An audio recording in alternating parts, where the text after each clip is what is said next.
times, agreeable to his own declarations, would have been carried into effect the very morning that he last visited you, had not an all-wise Providence interfered to save you. And so sensible I am to the unexpected circumstance of his capture, as well as that of the most of our gang, as desperate and unprincipled as himself, must have been an order of him from whose all-seeing eye no evil transaction can be hidden, that, were I so disposed, I should be deterred from doing you any injury through fear of meeting with a similar fate. Nor do my 3 remaining companions differ with me in opinion, and we all now most solemnly pledge ourselves that so long as you remain in our power you shall have nothing to complain of but the deprivation of society, of whose company, no doubt, would be more agreeable to you, and as soon as it can be done consistently with our safety, you shall be conveyed to a place from which you may obtain a passage to your friends. We have now become too few in number to hazard a reputation of our piratical robberies, and not only this, but some of our captured companions, to save their own lives, may prove treacherous enough to betray us. We are therefore making preparation to leave this island for a place of more safety, when you, madam, shall be conveyed and set at liberty as I have promised you. Dear brother, if you before doubted, is not the declaration of this man, which I have recorded as correctly as my recollection will admit of, sufficient to satisfy you that I owe my life and safety to the interposition of a divine providence? Oh yes, surely it is, and I feel my insufficiency to thank and praise my heavenly protector as I ought, for his loving kindness in preserving me from the evil designs of wicked men, and for finally restoring me to liberty and to my friends. I cannot praise him as I would, but he is merciful and good. From this moment every preparation was made by the pirates to remove from the island. The small quantity of stores and goods which remained on hand, principally of the Eliza Ann's cargo, was either buried on the island or conveyed away in their boats in the night to some place unknown to me. The last thing done was to demolish their temporary dwellings, which was done so effectually as not to suffer a vestige of anything to remain that could have led to a discovery that the island had ever been inhabited by such a set of beings.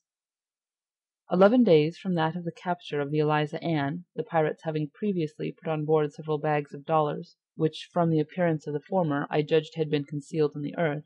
I was ordered to embark with them, but for what place I then knew not.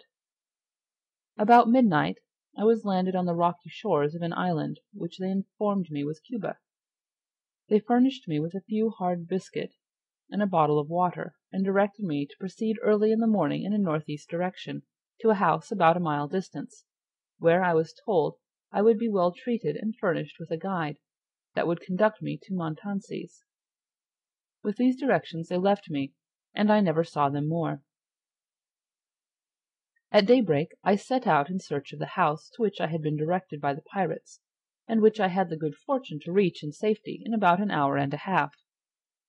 It was a humble tenement thatched with canes, without any flooring on the ground, and was tenanted by a man and his wife only, from whom I met with a welcome reception, and by whom I was treated with much hospitality. Although Spaniards, the man could speak and understand enough English to converse with me, and to learn by what means I had been brought so unexpectedly alone and unprotected to his house.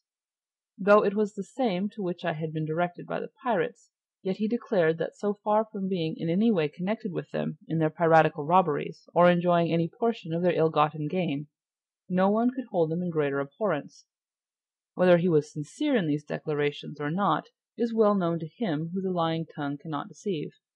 but it is justice to them to say that both by the man and his wife I was treated with kindness, and it was with apparent emotions of pity that they listened to the tale of my sufferings.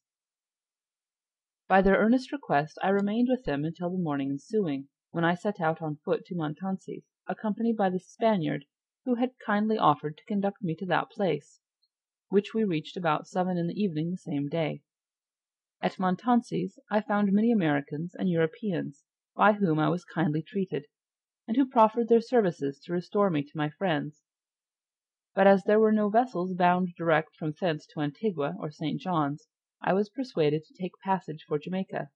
where it was the opinion of my friends I might obtain a passage more speedily for one or the other place, and where I safely arrived after a pleasant voyage of 4 days. The most remarkable and unexpected circumstance of my extraordinary adventures I have yet, dear brother, to relate. Soon after my arrival at Jamaica, the authority having been made acquainted with the circumstance of my recent capture by the pirates, and the extraordinary circumstances which produced my liberation, requested that I might be conducted to the prison,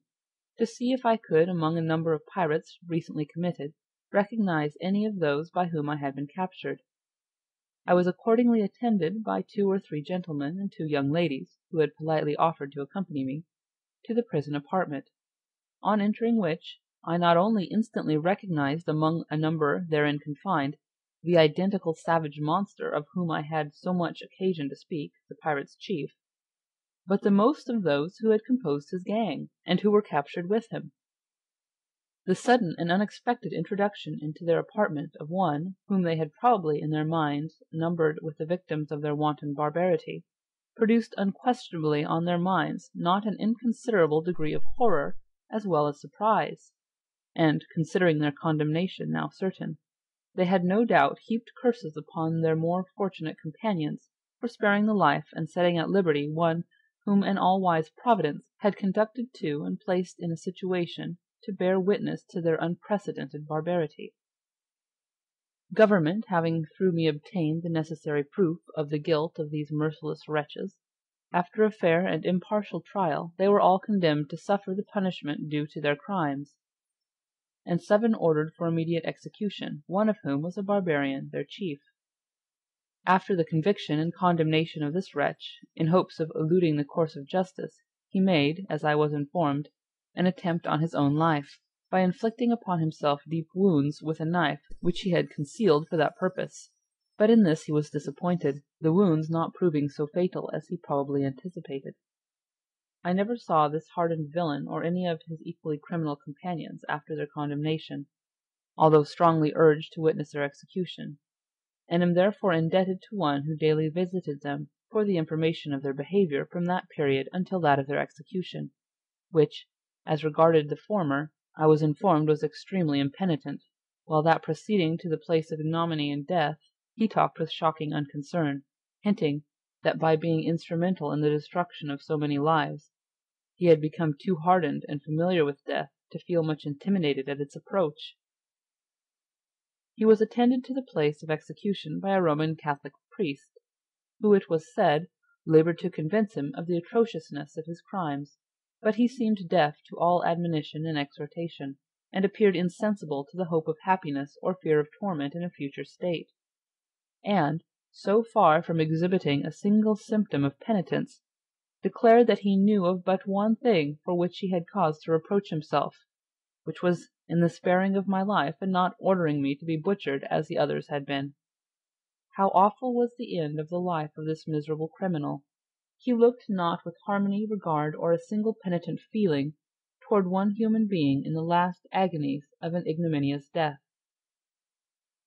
After remaining 9 days at Jamaica, I was so fortunate as to obtain a passage with Captain Elsmore direct for St. John's.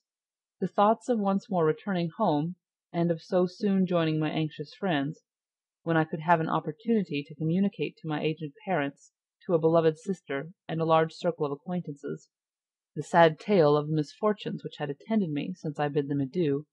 would have been productive of the most pleasing sensations, had they not been interrupted by the melancholy reflection that I was a bearer of tidings of the most heartrending nature to the bereaved families of those unfortunate husbands and parents who had in my presence fallen victims to piratical barbarity. Thankful should I have been, had the distressing duty fell to the lot of some one with less sensibility, but unerring Providence had ordered otherwise. We arrived safe at our port of destination, after a somewhat boisterous passage of 18 days. I found my friends all well, but the effects produced on their minds by the relation of the distressing incidents and adverse fortune that had attended me since my departure, I shall not attempt to describe, and much less can you expect, brother, that I should attempt a description of the feelings of the afflicted widow and fatherless child who first received from me the melancholy tidings that they were so. Thus, brother, I have furnished you with as minute a detail of the sad misfortunes that have attended me in my intended passage to Antigua in February and March last, as the circumstances will admit of. And here permit me once more to repeat my inquiry. Is it not sufficient to satisfy you and every reasonable person